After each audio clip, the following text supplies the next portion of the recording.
Welcome to Ordo Militaris Radio TV. This is Brother Alexis Boniello, and today we're going to talk about the history of police forces in the English-speaking world, in particular in the United States. And as a preparation towards the end of the program, we'll talk about the Floyd incident, what's going on in America, and what we as Catholics should do, and what kind of relations we should have with the police.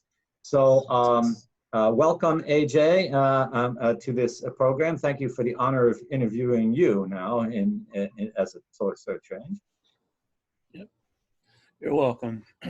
And I'm so glad you've decided to be the general manager of Ordo Militaris TV Radio. I think this is going to be a wonderful apostolate and activity for the order to get the word out about how great a thing it is to, as a Catholic, to devote yourself to defense and security of innocent people, especially Catholic and Christian. And so we talk about a variety of topics on this station, and talking about the police is right up our alley. This is very close to the heart of what we're all about in Ordo Militaris. So as everyone knows, in modern times, there's police everywhere. Maybe some people claim there's too many police. I know in Italy, we have 17 different police forces. In the United States, there's all different kinds. There's the FBI's, like the National Federal Police. And then the states have state police, state troopers. And then each city has its own police.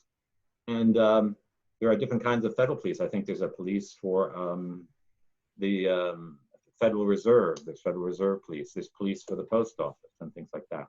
But in ancient times, it wasn't the case. As a matter of fact, the whole concept of police is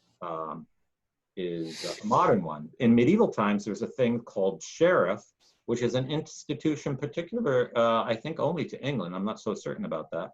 But AJ, since your ancestors were noblemen who ruled over land in England and actually appointed sheriffs, tell us something about the institution of sheriff. What was a sheriff, and what did he do then, and what does he do now? Well, to make it simple for everybody to understand, a sheriff, well, if you look at the story of Baron Robin of Locksley, or Robin Hood, a sheriff was not typically a very nice person. He did control land, crime, but also he was the one who collected the taxes. And if you didn't have the tax, well, you got rounded up, sent to prison. And if you were outlaws or made outlaws by, well, let's say they framed your uncle or framed you, and they're like, he's an outlaw now, and so they'll have men, armed men on horseback, trying to go find you and bring you in for a public execution. And the sheriffs today are what control the law and rule America. We have sheriffs in almost all rural counties in Kansas. And yeah, they control the law. They'll call you if there's a storm near your place. Say, get to cover, get to shelter. Or there's some other emergency, they'll call you up and say, hey, expect this. Just be ready. There's a bag out on the loose. Grab your gun, get ready. Whatever emergency or whatever the task that's near you, and if they have knowledge of it, they'll call you and tell you and get everybody situated and safe and secure. And so it's changed quite a bit, because most of the sheriffs aren't evil, corrupt men like they were in the medieval days, and they no longer collect taxes. That's the IRS job. Yeah. Yeah. The story of Robin has a bad sheriff in it. They weren't all corrupt and evil, but they did serve the local noblemen and they enforced the power of the aristocracy. So they weren't necessarily representatives of the people. But as far as I understand it, my few travels out Midwest, the sheriffs are considered much more friendly by Midwesterners than maybe city policemen. Yes, because they're pretty much your neighbor. You go to church with them. You go to events with them. You go. I mean, they're just your next door neighbor, and they make sure everybody's taken care of. So In Kansas, are sheriffs elected? yes, they have elections. So the people have to say whether he's good or not. They're elected also in the East, as far as I know, in the states that have them. But there's so many more police, you almost never see a sheriff. He's usually just delivering summons to courts and things like that. So that ancient institution can, why we have sheriffs in the United States, because the founding fathers wanted to continue some of the institutions of common law from the English period. And there weren't city police. So that was at the beginning. And in the colonial times, how did they maintain law and order in the cities? What was going on in the colonies? In this six-part history by Professor Dr. Gary Potter of Western Kentucky University, in part one, he says, the development of policing in the United States closely followed the development of the policing in England. In the early colonies, policing took two forms. It was both informal and communal, which is referred to as the watch or private for-profit policing, which is called the big stick. You have anything on the big stick?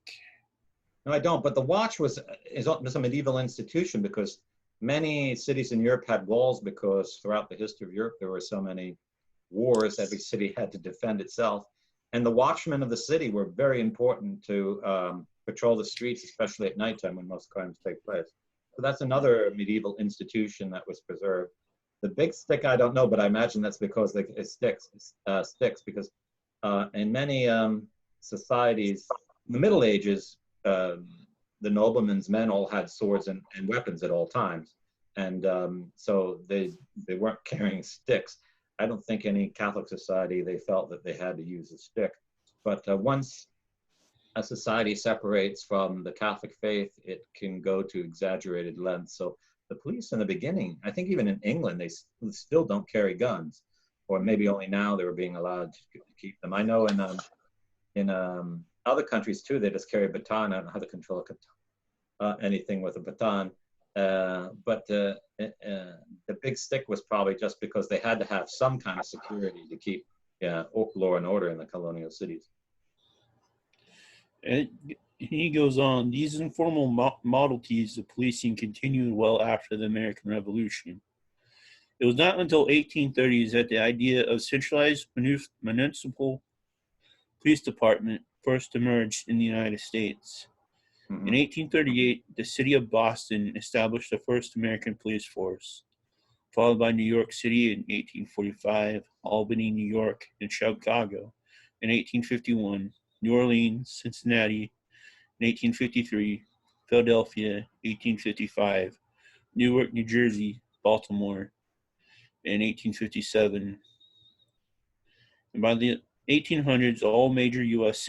cities had municipal police forces in place. Mm-hmm. So this is one of the great changes in modern society from pre-industrial society. Now we have city police. Before it was just sheriffs in the English-speaking world, and that changes the whole relationship on how a government maintains law and order. And now the city government in particular. So it also means that the cities are taking away, in a certain sense, jurisdiction from the sheriffs. And the mayors being elected, their police are a political force because they're appointed by political authority, whereas the sheriffs serve the people. If they don't serve them well, they lose the next election. So this shows slightly the different character of the two. Sheriffs, I know, at least in the East, have the reputation of choosing the very best men to work for them. They have to maintain their reputation, otherwise they won't get reelected. But when a mayor is appointing the chief of police, then he doesn't have to choose the best men. As a matter of fact, he might even have the police choose worse men because he's favoring his political party, or he has some kind of agenda in the city against his rivals or something of that sort. So that's what makes fundamentally. So tell me, what more can you say about the development of municipal police, and what does the Pinkerton have to do with that? Well, he goes on to about how dangerous the city police is because it's now under the mayor's jurisdiction. More than crime, modern police forces in the United States emerged as a response to disorder. What constitutes social and public order depends largely on who is defining these terms. In the cities of 19th century America, they were defined by mercantile interests who, through taxes and political influence, supported the development of bureaucratic policing institutions. These economic interests had a greater interest in social control than crime control. Sound familiar? Yeah. Well, we're talking about deviations. Obviously, there are many good mayors, and they had good police forces. But it's just if you look at where the police forces come from, that colors it. And also because America is a generally Masonic nation, so its concept of policing is going to be that. Although we have to say that I don't think the Catholics were persecuted by the police per se anywhere. I know at least in the East, the police forces soon were taken over by the Irish immigrants, the Irish Catholic immigrants who came over and were hired to work in the police. Irishmen tend to like a fight, and an Irish policeman is a pretty tough guy. But the Irish have a reputation of being loyal to themselves rather than to justice. So a lot of police forces in the East got reputations of being very corrupt as a result of the taking on of too many Irish police officers due to the nature of the concept of identity in Irish culture, not because they were Catholic. Matter of fact, it has nothing to do with the fact they're Catholic. So cities with Irish police, and then there were cities with maybe Italian police, and it set up some conflicts here and there, although generally speaking, it led to a more professional police forces. Now, in the Pinkerton, first time I ever heard of this was, I'm a big old Western movie fan. And whenever the stagecoach or train got robbed, should have telegrammed to the Pinkertons. Yeah, so who were the Pinkertons? Why do they have that name? Were they a governmental force, or were they a private agency? Well, they started out as a governmental force. I can't really find it, but I believe it was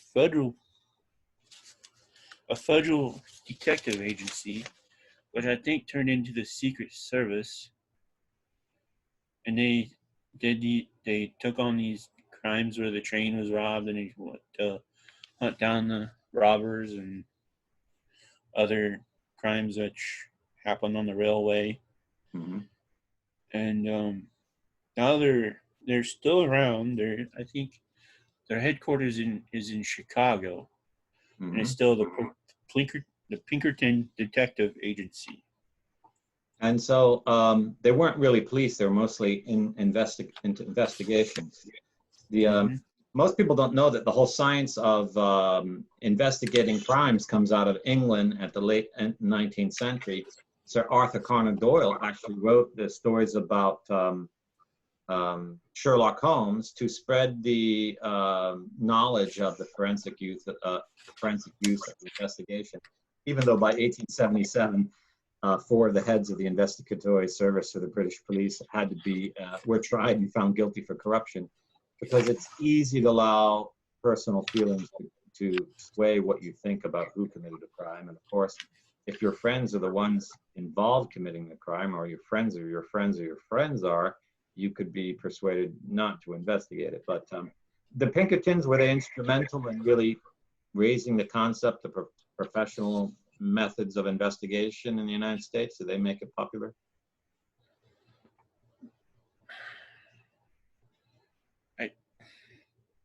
I can't really say, because sometimes you got to, oh, it's kind of hard.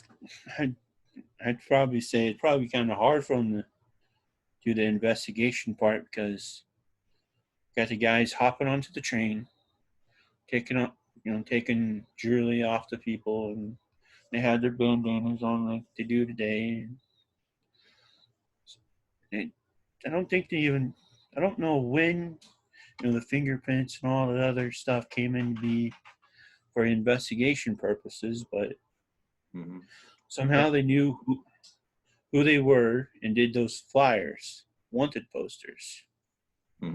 They mostly worked for the railway companies, because the railways, since their trains passed through so many jurisdictions, they had need of some organization. And they had a pretty, they were considered good in many things, but they were also considered ruthless. They were hired by some railways just to gun down their enemies, and they were allowed to get away with it. And I think even in who are those famous criminals from Arkansas and Missouri? Those brothers.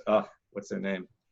Jesse James. Jesse James and his brothers. I think the Pinkertons were on their tail for years, and they were the ones involved in bribing your friend who ended up shooting Jesse James. And so they were pretty ruthless. That's not all the Pinkertons, but I think Pinkerton himself started by working in the Secret Service guarding President Lincoln. I think that's how he got his start. Yeah. So the 19th century passes. We have now municipal police in the cities, and it was shortly after the turn of the century, I think the FBI was founded. Wasn't that the case? Yes. So what can you tell us about the FBI? Let me get the paper. Excuse me a moment. So much I printed out. The Federal Bureau of Investigation. It has a name, investigation, but it's almost like federal police. And I know one thing, that when Congress was asked to produce this bill that would authorize the creation of the FBI, a lot of the congressmen were concerned that it would be used by the president to investigate them. So yeah. Let's see here. It wasn't really. Let's see here. Yeah, here we go.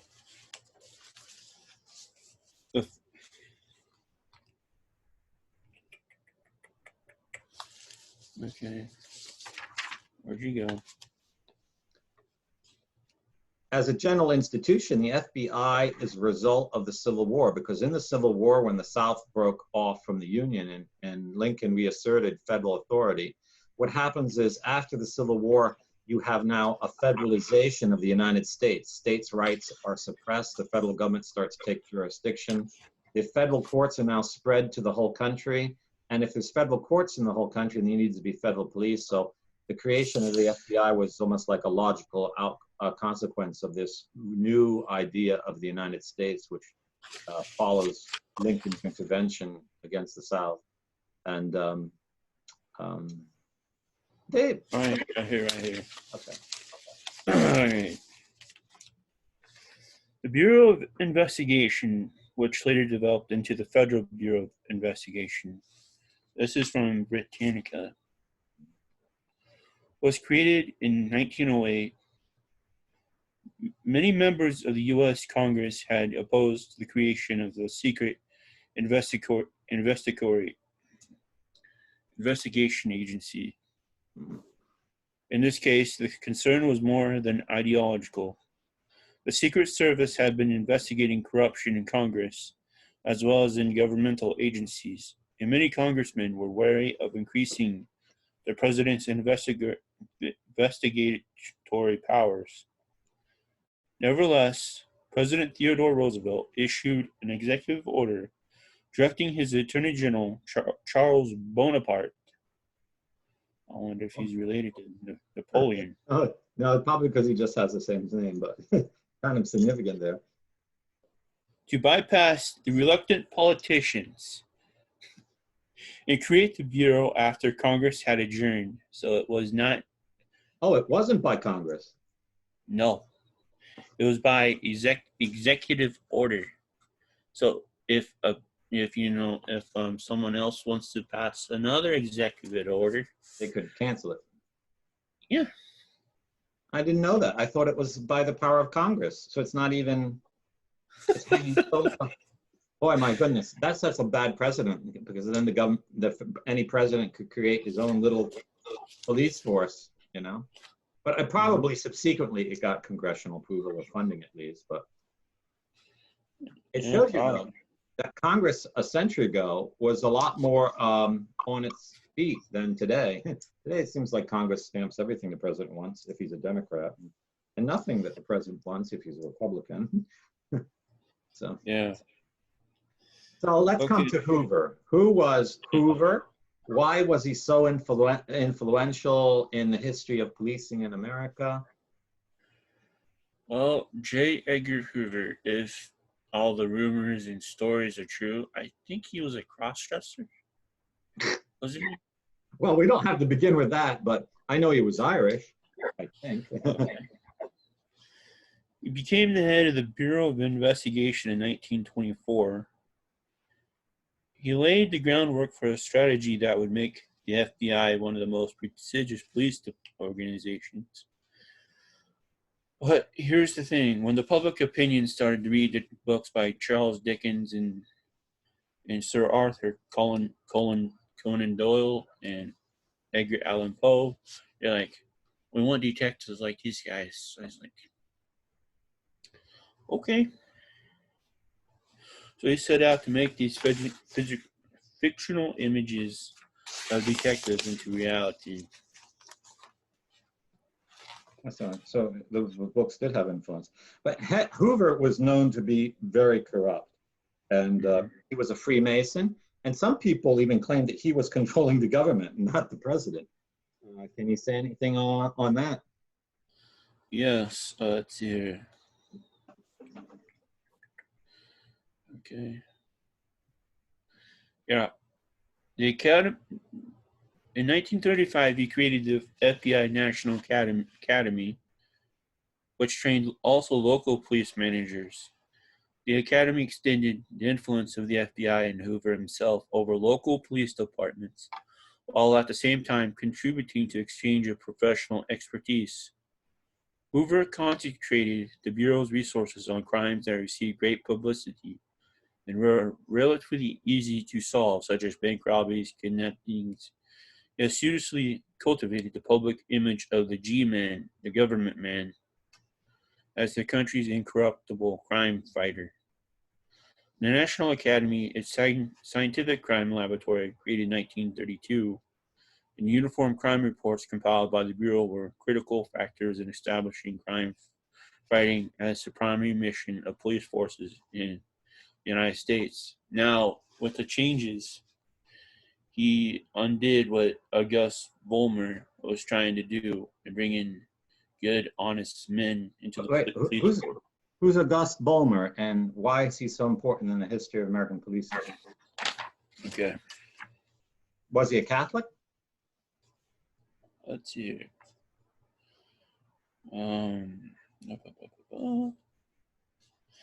August Vollmer was born in New Orleans, Louisiana in 1876 to John Vollmer and Philippine Klunt, both German immigrants. Following the death of his father, his mother moved the family back to Germany in 1884. 2 years later, they relocated to San Francisco, California. In 1891, they moved across the bay to Berkeley. Vollmer's education consisted of grade school supplemented by vocational training in bookkeeping, typing, and shorthand in New Orleans. With the outbreak of the Spanish-American War, Vollmer enlisted in the Army and served for 1 year in the Philippines.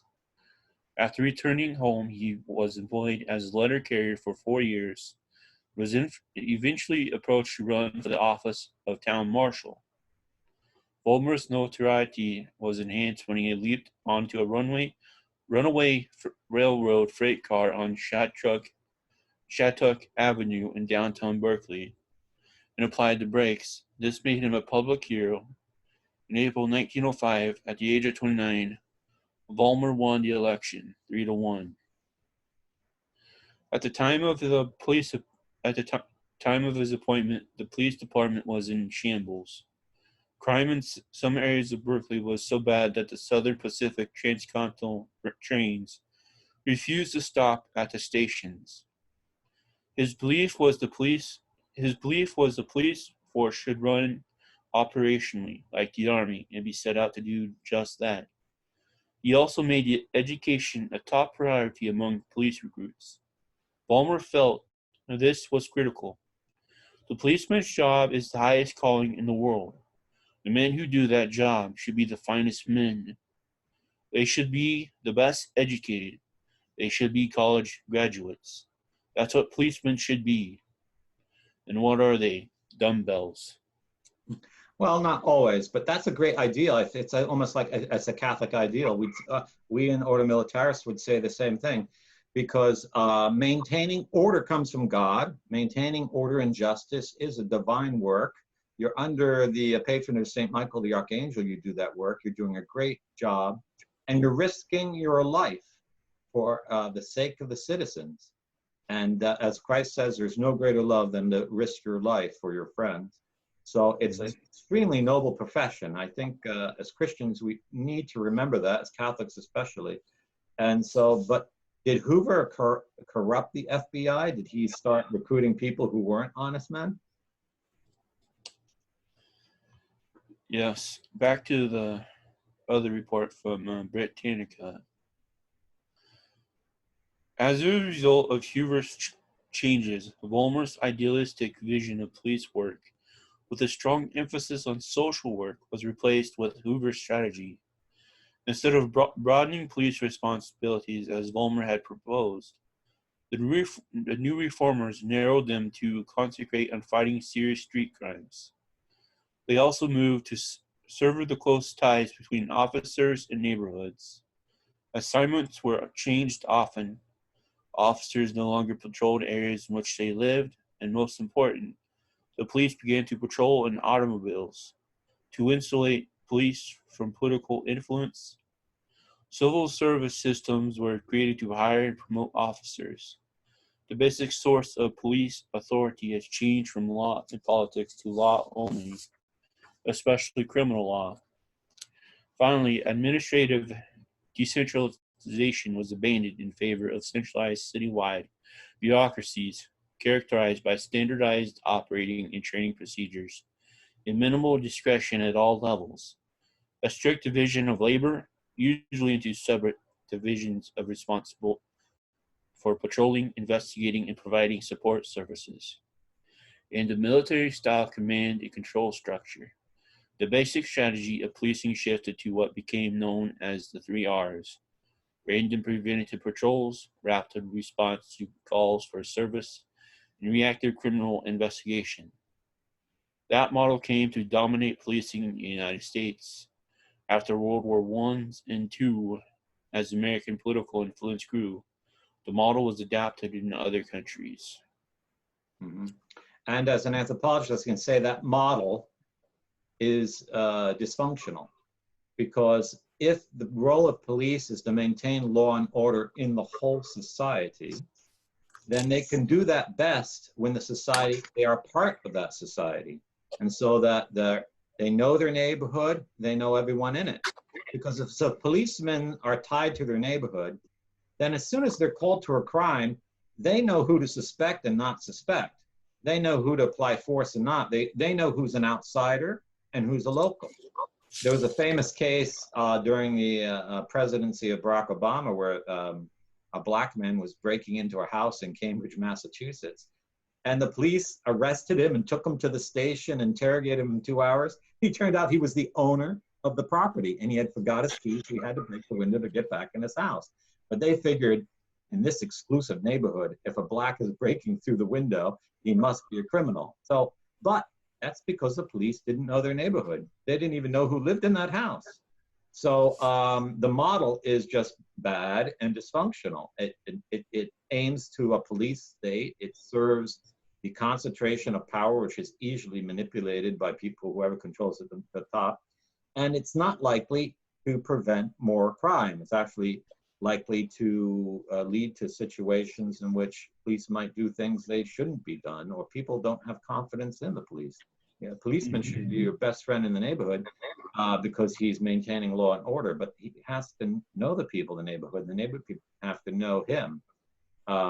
Maybe there's certain problems that occur if policemen are too entrenched in the neighborhoods. They won't arrest certain people that are friends, but there has to be some modification of that model if they're going to avoid a lot of these mistaken cases where horrible things occur simply because the people being asked to do certain things by the police don't trust them or misunderstand what they're being told, and one thing leads to another, and someone gets shot or grievously harmed or even killed.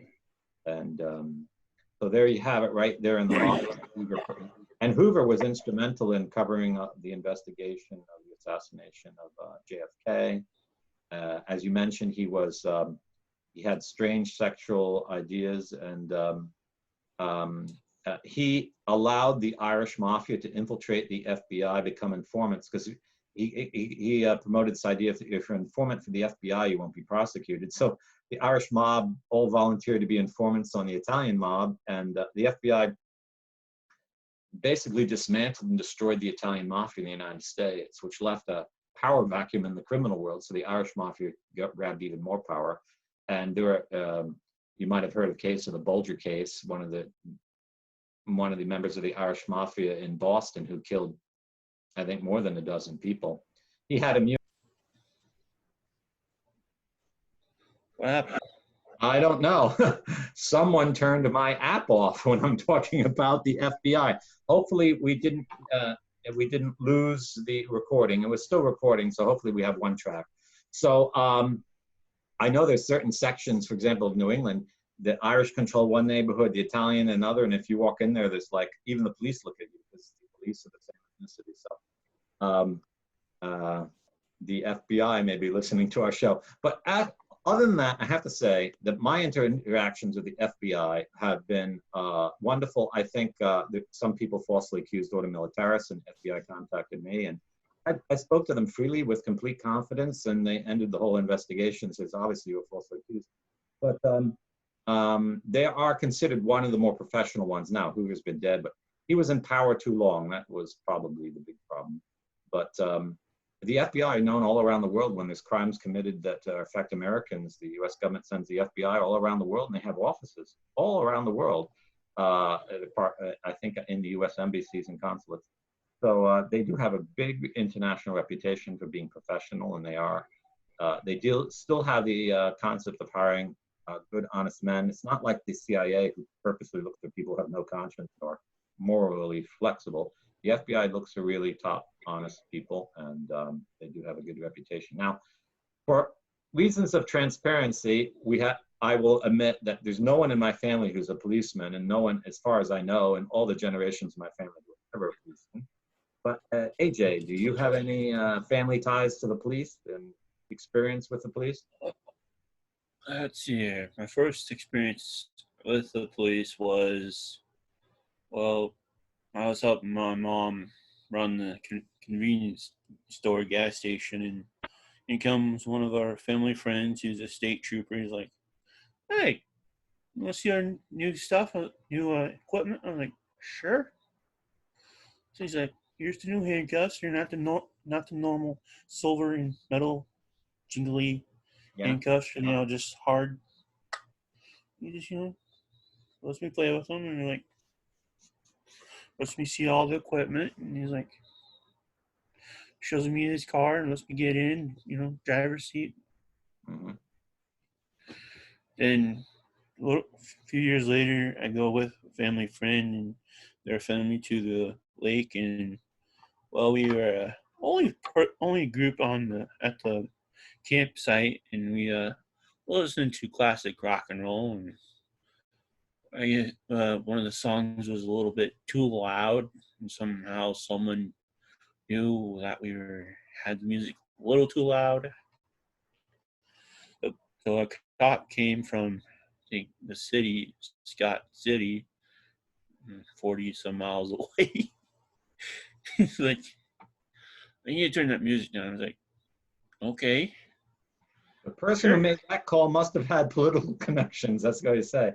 But don't you have a friend from high school who's a sheriff? Yes, our county sheriff is a friend and a classmate from college. He's doing an awesome job. I mean, it's probably tough for him with all this COVID nonsense. He's like, really, I gotta put up with all this government BS. Mm-hmm. Like, okay, if you don't have to be out, don't be out. If you want to be out, just be safe. A sane man. Don't you have like a cousin who's in the police? Yes, I have one cousin who's a police officer in Southeast Kansas, Mm-hmm. and then a family friend who's a retired federal law enforcement officer. So, Now, when your family when your mother worked at the convenience store, did she ever have to call the police because of a robbery? mm, As far as no, you no. No? Well, you're lucky because running convenience store in the East is probably one of the most riskiest things you could get robbed on a regular basis. That in banks, but especially a convenience store. They go after the cash in stores. So maybe now we should talk about Floyd. Yep. And what went wrong and what's going wrong in America and how Christians and us, we Catholics, should react about it. So what I'll admit now, I always had good experiences with the police, except when I was coming back from Japan after visiting the site where those kids were killed by that Japanese terrorist who used this samurai sword and gouged, I think, 8 girls in the neck in the Catholic school there in Kawasaki. And I went there to visit the school and show support for militaris and pray the office of the dead and go to the funerals of the 2 victims. And on my way back, I came through LA and I ended up being jumped on by 6 border security guards who nearly killed me. So if anyone can talk about police violence from a personal point of view, it's myself. And you know why they did it? Only because I had to make a flight and the line had like 3,000 people in it. So, and they were all going to Los Angeles. They weren't changing their flight. So I said, any of you have to catch a flight? And they all said no. So I cut towards the front of the line. And as soon as I got to the place where you show your documents, they said, step aside. And I had already argued with one of the police officers who was Mexican ethnicity. And I said, look, you can't say I'm doing anything wrong if I'm simply trying to make my flight and show you the documents. But in his opinion, what I was doing suspicious and he wanted to punish me. So he got his friends to jump on me. The 2 of them grabbed my arms, twisted me in an extremely painful position, threw me face down to a cement floor. If I had not had the presence of mind, I clearly would have fractured my skull. And then they put so much weight on me, they even put a knee on my neck and were about to break my neck. I was suffocating. I nearly could not breathe. But since I have a loud voice, and I'm a rather belligerent kind of guy, I yelled out, I can't breathe, you're going to kill me. You have to let me breathe. And they did this to me, I'm a monk. It's not like I'm a terrorist. So then I was taken to interrogation and I asked to speak to the guy in charge. And they didn't really believe me, but they said, what are you doing here and why are you doing it here? I said, look, I'm the president of an American security company dedicated to defending Christians against terrorism. I'm just back from Japan, having visited a site of a terrorist attack. And all I'm trying to do is make my flight. And I showed you my documents. There's no reason your guys to jump on me. And the guy said, you work for Order Militaris? So he looked me up on the internet. He looked me up on the things. And then he was like, it came back like 10 minutes later. I said, I want to profoundly apologize to what my men did to you. I could see that there was really no cause for them to act the way they did. But I was outraged. I mean, you know, you shouldn't jump people like that. But just because because I could see that if I was breaking some rule, but all I was doing is trying to fulfill the rules more quickly, which is actually a sign of perfection. And I gave the guy a homily about, you need to train your men. Okay? Fortunately, I chose the place of encounter. I chose that they would come at me under the cameras of the actual final security booth that checks your documents. So they know they really couldn't do anything to me there because the cameras are on them. But if I had allowed them to engage me with force elsewhere, I may not be alive today. I may not be alive to give this thing. So was my opinion of the security border police greatly diminished? Yes. And none of them were acting like Americans, and they were all of heavy ethnicities, which made me doubt. I even said to you, are you guys American citizens? They were extremely offended because they were, but nevertheless, that you're not acting like American citizens, which is you presume someone's innocent. Oh, we had to know who you were. I said, you jumped on me after I said to the man at the security gate, here are my documents so you know who I am. So there's no need to jump on me to know who I am, just open my pocket and you can see who I am. So it's clearly they wanted a physical encounter. And I found out later, the day before, all the workers at that airport had pledged to be a hate-free zone in favor of gay rights. So I imagine what they think. I got the impression that what they did the day before was basically pledge to attack Catholics. That's what they did to show that they are a hate-free zone. I didn't feel love or that day. I felt a lot of hate. And the next day I was so sore, I had to go to the hospital. I couldn't hardly move. I was sore from head to toe because all my tendons and bones, and I had a blood bruise on my shoulder and my back. So it wasn't, they used light force on me. And so I was outraged. I contacted some lawyers and stuff, but no one wanted to defend an honest American citizen against the border police. They were hoping I was an illegal and I had been attacked, because then they'd come out with lawsuits. So that's just because, civil rights lawyers in America, they don't care about civil rights at all. So having experienced extreme violence of police, let's talk about Floyd. As an anthropologist, my first thing was, what is this guy doing to that black guy, and why does he have his knee on the neck? But since I had a knee on my neck just 18 months before, 2 years before, I understand why they do it. That is something that should never be done, and I'm glad that Trump, in an executive order, outlawed knees on the neck, because it's an extremely dangerous maneuver. It is likely to result in death, and it's not necessary. I mean, if you have to subdue someone with a knee on his neck, then there's probably no reason to subdue him, okay? Because you should subdue him in a way that respects his rights, okay? I can see if US military forces are in a war zone, okay, and the person they're capturing is an enemy combatant and he's resistive, okay? Because that's under the rules of war, you can use maximum force. But police never have those rights, because police are to maintain law and order, not to subdue an enemy population. The person on the street is a citizen and he has rights, and a policeman cannot transgress that. But later it came out that both of them had worked in like a gay brothel or gay kind of sex parlor, as one was a stripper. I think maybe both of them were strippers. So there might have been something sexual in that. Maybe they were sadomasochists and had, in private, had sex together that way. Because a lot of people die in these kind of like neck hold forms of perverse sexuality. And so then it started becoming more explainable. Then it came out that Floyd was high on drugs and may have even died of an overdose and not of having a knee on his neck. But it was really shocking, what happened to that guy. What was your take on what happened to Floyd? What was reported in the press? What you understood? Well, when it first started to hit Twitter, it'd be like, what's going on? What? They did this over a possible counterfeit $20 bill, and you don't know if it's truly counterfeit. The only way to test it is the ink, and not, throw a guy down and press him down. And all the videos show he didn't resist arrest.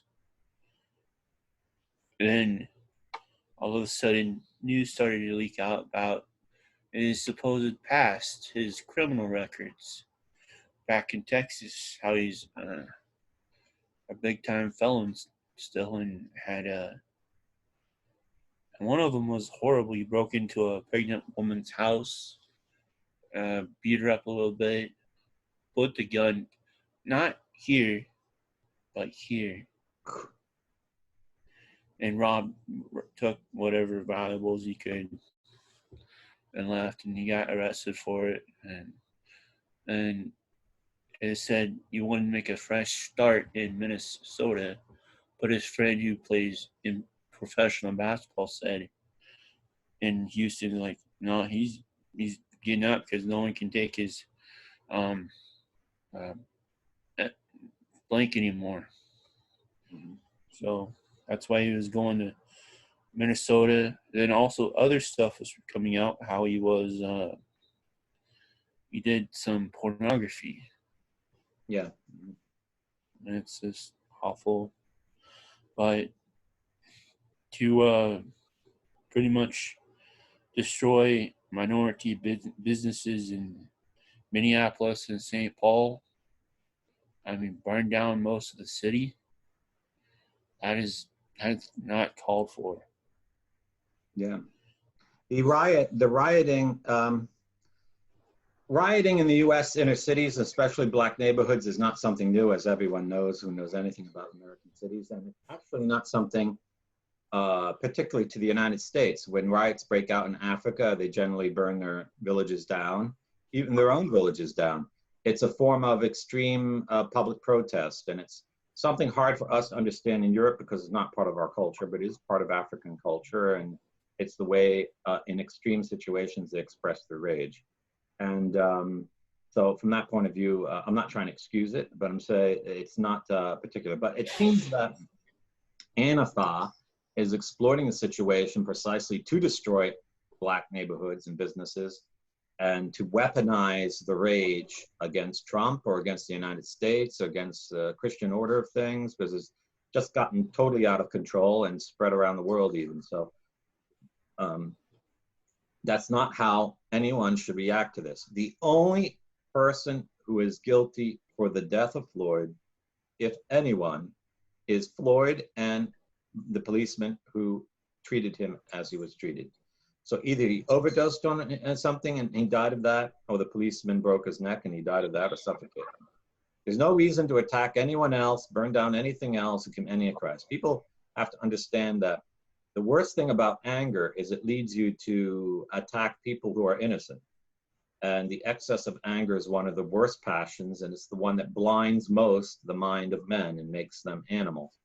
And none of this is an excuse. I'm not saying this to excuse anyone, and I'm not saying this to demonize anyone, because even people of every race can get the idea that they can do what they like. You know, Second World War, the Allies firebombed Dresden and burnt 72,000 people alive, and that's obviously a lot worse than anything going on in the United States right now, and that was done entirely by white people. So the fact that any race gets violent and acts out, something we're all capable of as the fallen children of Adam and Eve. So, have there been any civil violence there in Kansas going on, or is it mostly in the big cities? Kansas City, Kansas, neighbor of Kansas City, Missouri, Antifa and Black Lives Matter had I don't know where they got the pigs, but they took the pigs, put them in a park. Then the next night, there was just heads of pigs. And they, did their vulgar whatever. And they decapitated pig? Mm-hmm. Isn't that animal rights crime or something? Oh, yeah. Oh, yeah. I thought that was one of the dogmas of the left, that you can't harm animals. Yeah, I guess, but those people are not anywhere to be found. And then in Wichita, they had one of the Quick Trip gas stations looted. But other than that, no big massive riots or burnings or anything. So basically, it's not so common in your part of the country, maybe for ethnic reasons or political reasons. Although there are a lot of Democrats there, but it's a form of protest that I think that shows that it's a form of protest that's not really American, because Americans aren't replying to it everywhere that way. It's just irrational to act that way. So, what do you think should be done, or how do you think Christians and Catholics should react right now? Well, I think Christians in general and Catholics, I mean, it is getting, the police are being attacked openly now. I mean, yesterday there was a video of one of these attacks on the police who just went inside the McDonald's to get a quick lunch or supper or something, and he just got beat up and stuff. And I tagged McDonald's like, really? This is what you stand for? None of your employees jumped over that counter. It took those animals on and beat the living snot out of them. You let that happen, huh? Yeah, that's a shame. Right now, I think that Catholics should call their local police and say, "I totally support you if you need any help," because this is totally blown out of all proportion, and it's obviously motivated for political reasons because they want to create a Marxist state. And Catholics, one thing we're lacking in the United States is and maybe I think it's lacking, but maybe it's not, is that police really need booster organizations of men who are willing to be signed on as deputies in times of civil unrest. And Catholics should organize locally men who know how to use a gun and are trained to do it, maybe ex-military, even ex-cops, to be kind of like a standby militia force in case the police need it. Because when mobs get violent and attack the police, it's the duty of every citizen to defend the police, because the police are our defense. We cannot let them be attacked or driven out of the cities, because then all chaos will break down. It's completely demonic.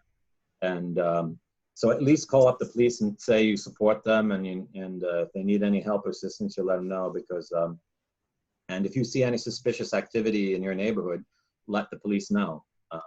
Don't be one of these people that think, oh, you should never call the police. You should call the police whenever you see criminal activity. When I'm in the United States, the police in the town I live in know exactly who I am. I call them several times a year. I report everything. Whether I see kids playing on ice that could break and they could drown, or whether there's too much loud music in the neighborhood, or one day I smelled gas in the neighborhood. I called the police. I said, there's someone with a big gas leak. And no one else had called the police about it. So you should call the police and trust them, and that's what they're there for. They're there to help you. So what's being pushed by the media is just part of their agenda to break down law and order.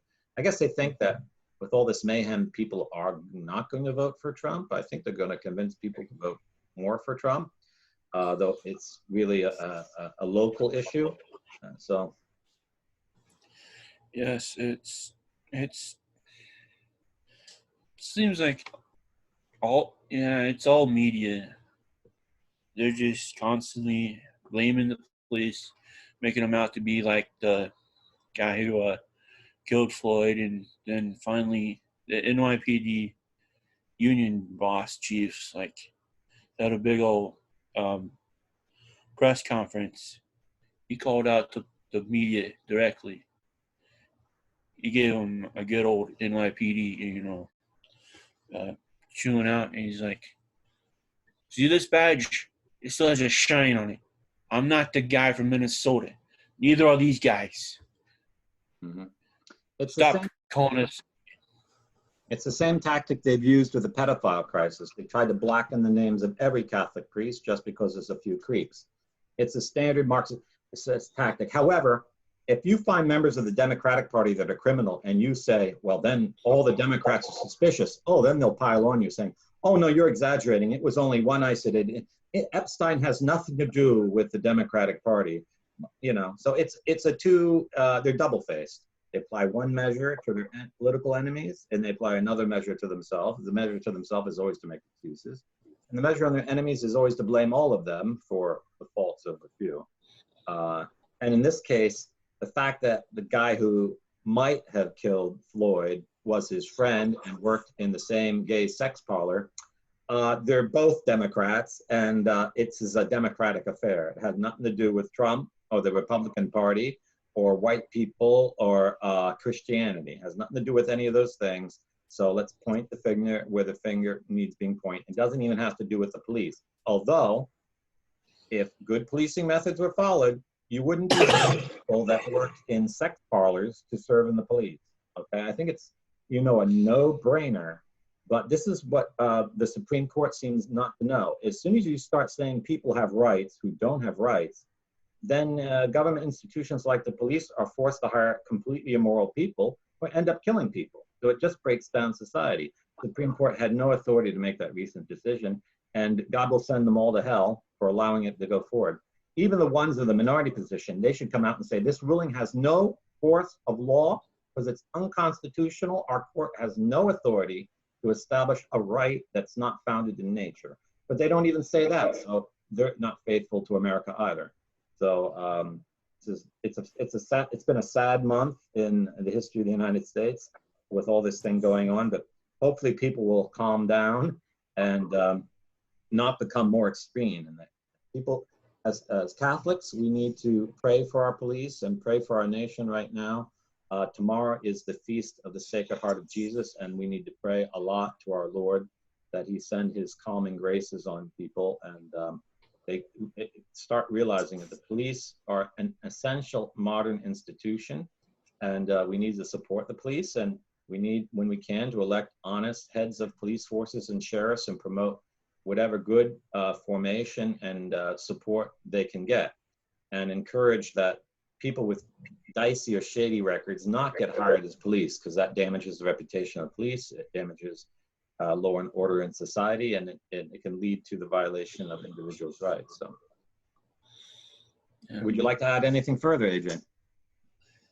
Yeah, I'm just thinking back on all what you've been talking about. I was like, well, in the executive order on police reforms, I was like, the biggest thing they could have done, if they knew about him, reinstitute the reforms by August Vollmer and end all this corruptness and make sure all the police men and women are upstanding citizens, God-fearing, and undo whatever Hoover and those idiots did to corrupt the police forces.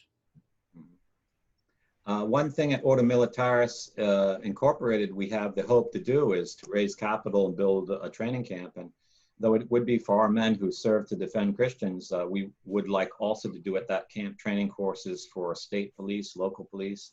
And I think a very necessary course that we could run is how to be a Christian policeman and how to think differently on your feet as a policeman and how do you react with people so that in dicey situations like this, misunderstandings don't lead to grave violations of civil and human rights. Because the Christian faith and Christian morality helps us avoid these situations and practice self-control, and because so many people have a bad opinion of the police, they just, act out and stuff. And policemen should be able to understand that and react differently and not use excessive force.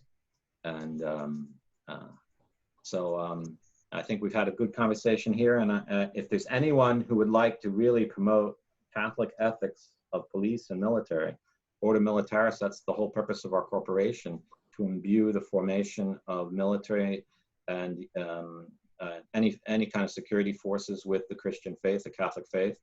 And but we need investors. So if you'd like to invest, call our offices, visit our website, ordo-militaris.us, which is the main website, ordo-militaris.net. This radio station is an apostolate of AJ. He's a member of our religious association.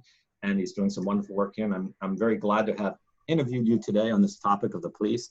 I think we should talk about policing more frequently, maybe when other cases arise in the news. So thank you, AJ. You're welcome. And Deus Volt. Deus Volt.